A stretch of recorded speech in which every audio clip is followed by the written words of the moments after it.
Penutupan tempat pembuangan akhir sampah regional Payakumbuh, Sumatera Barat. Warga di Bumi Pasaman Barat mulai Sayuk.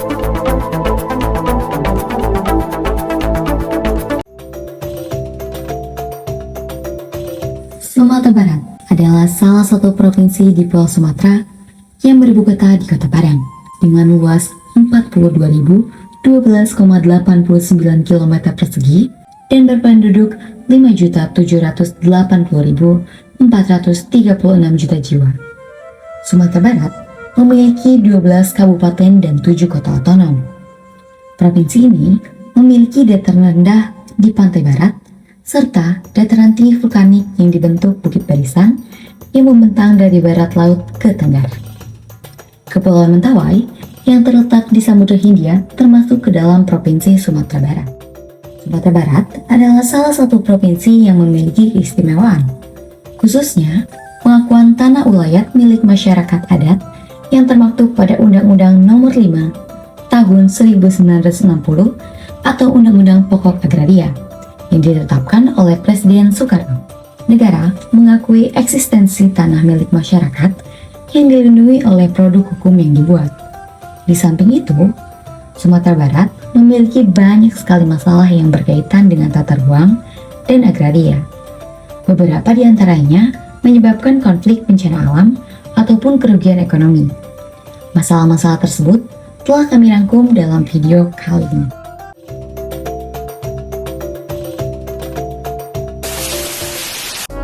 Kementerian APBN nantinya mengeluarkan sertifikat HGU tersangka. Dampaknya apa? Tanah ulayat, tanah adat tidak hilang, masyarakat juga mendapatkan manfaat, yaitu ekonominya meningkat. Konflik agraria antara masyarakat dan perusahaan kelapa sawit. Sepanjang tahun 2023, Wahana Lingkungan Indonesia mencatat 25 sampel konflik antara masyarakat dengan perusahaan kelapa sawit dengan berbagai dinamika kasus. Tipe konflik yang sering terjadi adalah penyerobotan tanah perusahaan kelapa sawit dengan tanah ulayat milik warga. Hal ini terjadi karena HGU dari pemerintah pusat bertumpang tindih dengan kepemilikan tanah ulayat yang diatur oleh Perda. Oleh sebab itu, perusahaan kelapa sawit dan masyarakat memiliki kepentingan yang saling bertentangan. Menurut akademisi dan masyarakat, perluasan perkebunan sawit ini dinilai invasif dan dapat berdampak buruk bagi lingkungan. Bukan tanpa alasan, selain digunakan sebagai kepentingan adat, tanah ulayat juga berfungsi sebagai lahan terbuka hijau dengan biodiversitas tinggi. Di sana menjadi tempat bagi berbagai spesies tumbuhan dan hewan hidup dan tak bisa digantikan dengan perkebunan sawit yang homogen. Pemerintah setempat, khususnya Pemkab Tanah Datar, menyatakan keprihatinan atas permasalahan ini. Tak lain karena tanah ulayat di Sumatera Barat hanya tersisa 8,4% saja seiring dengan alih fungsi lahan yang kian masif. Maka dari itu, regulasi tata ruang daerah (RDTR) harus disinergikan dengan tata ruang nasional agar pemanfaatan lahan bisa dimaksimalkan sesuai fungsinya masing-masing tanpa ada benturan kepentingan.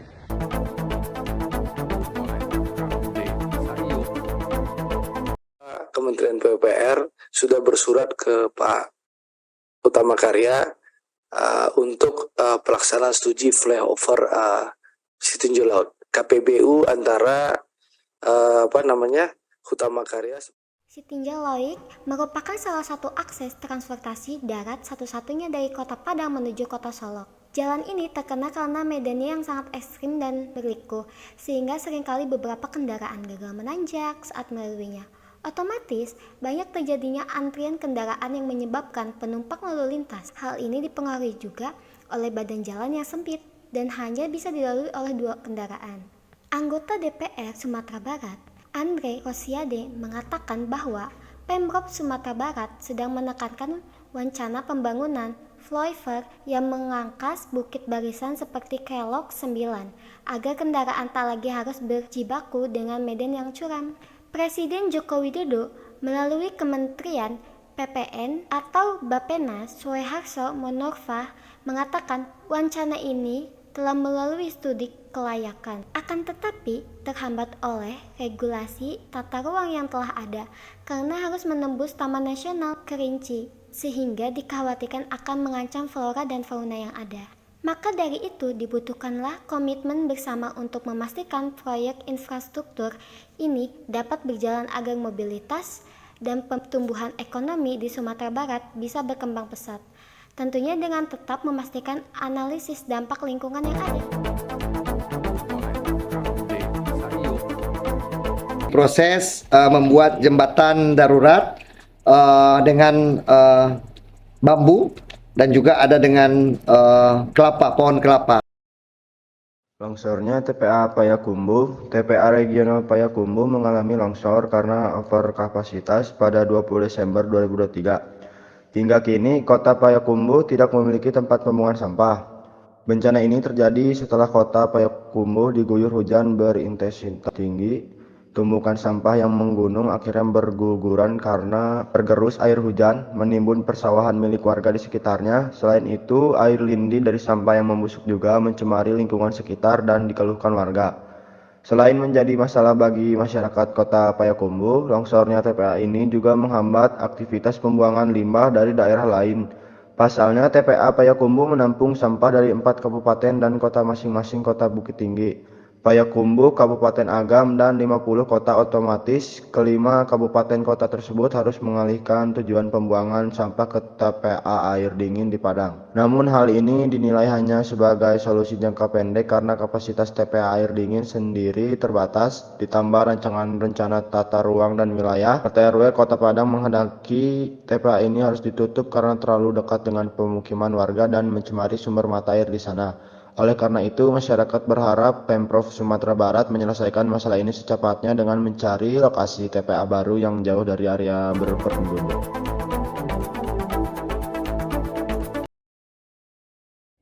Selain 3 masalah yang telah disebutkan sebelumnya, Sumatera Barat masih memiliki segudang permasalahan lain yang berkaitan dengan tata ruang kewilayahan. Seperti yang baru saja terjadi beberapa bulan yang lalu, banjir bandang menerjang Kabupaten Agam dan Kabupaten Tanah Datar yang menyebabkan jatuhnya korban jiwa akibat aliran air yang menerjang bangunan milik warga. Memang bisa dibilang bencana ini bersumber dari alam dan tidak dapat dihindari. Akan tetapi dampaknya masih bisa dikurangi apabila pemerintah daerah mengatur regulasi agraria dengan tegas.